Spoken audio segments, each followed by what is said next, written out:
Live TV, सच सबसे आगे।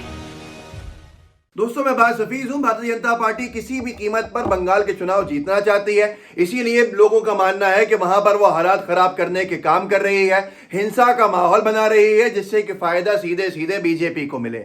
आप सुनकर दंग रह जाएंगे कि वहां के लोगों का मानना है कि बीजेपी ने ही अपने नेताओं पर पत्थरों से हमला करवा लिया ताकि वो आगे वाले प्लान को एग्जीक्यूट कर सके, जिसका पहला हिस्सा था कि बीजेपी की केंद्र में बैठी सरकार ने बंगाल के डीजीपी और बंगाल के चीफ सेक्रेटरी को तलब कर लिया। मतलब सीधे सीधे डराने के लिए, धमकाने के लिए क्या वजह थी, लोगों का पूछना है। और उसके बाद सोने पे सुहागा ये हुआ कि बंगाल के डीजीपी और चीफ सेक्रेटरी ने साफ साफ जाने से मना भी कर दिया। देखिए, रानी राजेश एक पत्रकार है, उन्होंने ब्रेक भी की थी ये खबर। बंगाल गृह मंत्रालय ने डीजीपी और मुख्य सचिव को दिल्ली आने तलब किया था। अब बंगाल के डीजीपी और मुख्य सचिव का दिल्ली आने से इनकार। अमित शाह साहब बुला रहे हैं वहां के डीजीपी साहब को और चीफ सेक्रेटरी साहब को कि आइए मिलिए, हमसे मिलिए, बात कीजिए। तो लोगों का पूछना था सवाल कि क्या डराने के लिए बुला रहे थे? और उन्होंने भी दो टूक कहा कि हम आपसे मिलने नहीं आ रहे हैं, हमें अपने प्रदेश को संभालना है, अपने राज्य को संभालना है, हम यहां पर रहेंगे।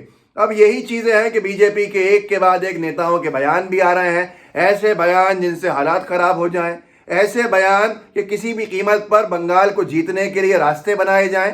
कैसे जीतेगी बीजेपी बंगाल? क्या इस तरह से बंगाल को जला के जीता जाएगा? क्या बंगाल को राख कर दिया जाएगा जीतने के लिए?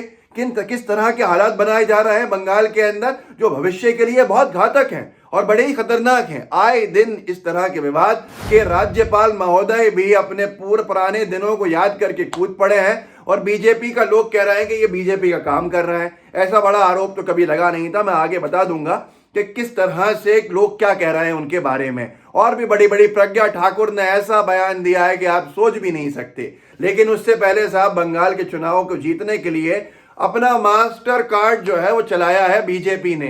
देखिए, उन्हीं का ये अखबार है ऑफ इंडिया भाजपा का, भाजपा के समर्थकों का। उसकी हेडलाइन है, हम आ रहे हैं। रिपब्लिक ने बंगाली में टीवी चैनल लाने का किया ऐलान, बहाली भी शुरू। ये देख सकते हैं आप। और साथ में रिपब्लिक टीवी का मैं ट्वीट दिखा देता हूं, ये आपकी स्क्रीन के ऊपर है, जिसमें अर्नब गोस्वामी का फोटो है और गोस्वामी के नीचे जो है बंगाली के अंदर पता नहीं क्या क्या लिखा हुआ है। जो कोई बंगाल के साथी हो उनसे समझ लीजिएगा। लॉन्चिंग का ही लिखा हुआ है कि हम शुरू करने वाले हैं और ये न्यूज नेटवर्क जो है, केबल नेटवर्क, ये हमें दिखाएंगे। और उस पर लिखा है Bengal here we come, Bengal या ये हम आ रहे हैं।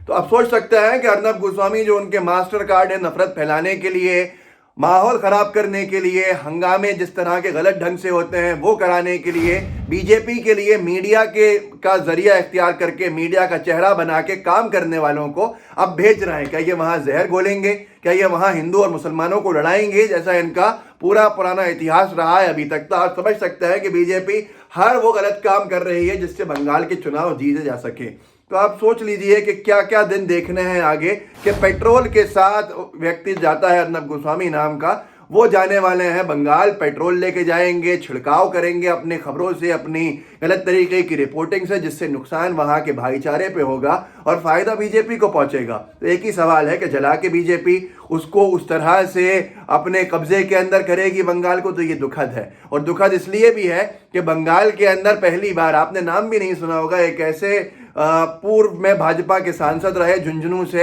राजस्थान से, जिनका नाम मैं आपको बता देता हूं, जगदीप धनखड़ साहब, जो पूर्व में राजस्थान से लोकसभा सांसद थे, बीजेपी के टिकट पर जीते थे, भाजपा के कद्दावर नेता थे, अब वो राज्यपाल हैं। राज्यपाल धनखड़ साहब ने सीधे सीधे मैदान में कूदने का काम किया है। और ममता बनर्जी से मालूम है आपने क्या कहा है? ममता बनर्जी से उन्होंने कहा है, आग से मत खेलिए। आपने आज तक किसी राज्यपाल की ये भाषा सुनी होगी?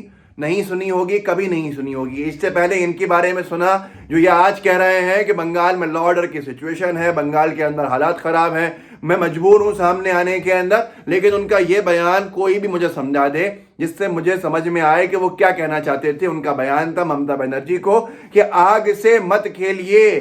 क्या मतलब है? क्या वो झुंझुनू के दौर में चले गए हैं जो भाजपा के सांसद का उनका दौर था, या वो आज भी राज्यपाल हैं जो सबसे ऊपर होता है पार्टी पॉलिटिक्स से? एनडीटीवी ने खबर भी छापी थी, आग से मत खेलिए, पश्चिम बंगाल गवर्नर ने सीएम ममता बनर्जी को दी नसीहत। एक तरफ बंगाल के गवर्नर कह रहे हैं आग से मत खेलिए, ये धमकी है, नसीहत है, क्या है, समझाइए नहीं समझ में आती। दूसरी तरफ अमित शाह साहब का मंत्रालय बंगाल के जो डीजीपी हैं और बंगाल के चीफ सेक्रेटरी हैं उनको बुला रहे हैं कि आप आइए दिल्ली, आपसे बात करनी है। तो आखिर क्या बात करनी है, किस तरह से बात करनी है, ये कोई समझा दे। और सबसे ही बेकार बात जो बयान दिया है वो प्रज्ञा ठाकुर ने दिया है। बंगाल को जलाने के लिए, शायद बंगाल को नुकसान पहुंचाने के लिए लोगों का मानना है कि ये बयान दिया है। प्रज्ञा का बयान है जो मैं पढ़ के सुना देता हूं। उन्होंने कहा कि पागल हो गई हैं ममता बनर्जी, हिंदू राज्य बनेगा बंगाल। प्रज्ञा ठाकुर का बयान। अगले साल की शुरुआत में ही पश्चिम बंगाल में विधानसभा चुनाव, ये सारी चीजें लिखी हैं। तो भोपाल से पार्टी की सांसद बीजेपी की साध्वी प्रज्ञा ने इस बीच में एक विवादित बयान दे दिया है। उन्होंने कहा है कि ममता बनर्जी पागल हो गई हैं, बंगाल हिंदू राज्य बनेगा। और ये सारी की सारी चीजें जो हैं ये बताती हैं कैसा लॉलीपॉप फिर से दिया गया है। ये वो नेता है बीजेपी के जिनको लॉलीपॉप देने के लिए रखा गया है, एक छोटे से उस वर्ग को जो बड़ा खुश होता है इन सारी चीजों को, जिसको जॉब से मतलब नहीं होगा, जिसको शायद रोजगार के अलावा कारोबार से मतलब नहीं होगा, अर्थव्यवस्था से मतलब नहीं होगा, जो बीजेपी का अनभक्त कहलाता है। अब ये फिर लाल लॉलीपॉप दी गई है ऐसे नेताओं के जरिए कि भाई बंगाल को हिंदू राज्य बनाएंगे। बंगाल वैसे ही हिंदू राज्य बनाया जाएगा जैसे भारत को हिंदू राष्ट्र बनाने की बात कहते थे। आज 6 साल हो गए हैं, ऐसे कोई हालात ये नहीं बना पाए हैं। ये देश संविधान से चलता है, ना कि किसी धर्म के राष्ट्र से। और ये सबसे बड़ी चीज ये है कि मोदी जी ने इनको शायद रखा ही इसलिए है कि ये इस तरह के बयान दें। नहीं तो आपको याद होगा कि मोदी जी ने कहा था प्रज्ञा को लेकर, जब गोडसे को देशभक्त बताया था और गांधी जी को गलत बताया था, जब मोदी जी ने कहा था कि कभी दिल से माफ नहीं कर पाऊंगा उनको, क्या ये दिल से माफ किया गया नहीं किया गया है कि वो ऐसे बयान फिर भी दे रही हैं। याद रखिएगा, अगर प्रधानमंत्री महोदय ने दिल से माफ नहीं किया होता तो प्रज्ञा जैसे किसी की हिम्मत नहीं थी कि वो इस तरह के बयान फिर से देती। अब बंगाल को लेके कहती हैं कि वो हिंदू राज्य बनेगा, जिसके अंदर एक और चीज जोड़ लीजिए। प्रज्ञा का आज कल शाम का इसी के साथ का बयान था जिसमें उन्होंने कहा था क्षत्रिय समाज ज्यादा बच्चे पैदा करे ताकि रक्षा हो सके। तो क्या वहां पर भी दलित, सवर्ण, ये सारी चीजें होंगी उस राज्य के अंदर? प्रज्ञा ठाकुर के सपनों का राज, ये गांधी जी के सपनों का देश है। गांधी जी के साथ साथ टैगोर जी हों या बाबा साहेब हों, उनके हिसाब से, उनके सपनों के हिसाब से बंगाल चलेगा, देश चलेगा। ये देश प्रज्ञा के हिसाब से या बीजेपी के हिसाब से नहीं चलेगा, ना कोई राज्य चलेगा। ये लॉलीपॉप है जो हमेशा पकड़ाई जाती हैं उन लोगों को जिनका शोषण किया जाता है, उनका भी और उनके जज्बातों का भी। तो आप सोच लीजिए कि बीजेपी किस तरह से बंगाल को बारूद के ढेर पर बिछा के फतह करना चाहती है। मैं सिर्फ आपसे एक ही बात कहूंगा कि ये काम सिर्फ आप रोक सकते हैं जो लोग वीडियो देख रहे हैं। अगर आप बंगाल से हैं तो आज कसम खाइए कि ऐसे लोगों को आप सत्ता में नहीं आने देंगे जो बंगाल को एक तरह से बांट के राजनीति करने पहुंचे हैं। कुछ महीनों की बात है, उसके बाद सुकून रहेगा आपका अगर आप इनको बाहर कर देंगे। इस वीडियो को आगे बढ़ाइए, लोगों को जागरूक कीजिए ताकि लोगों को पता चले कि बंगाल को कैसे बीजेपी जलाने के लिए खड़ी हुई है सामने। जय हिंद, जय भारत। लाइव टीवी, सच सबसे आगे।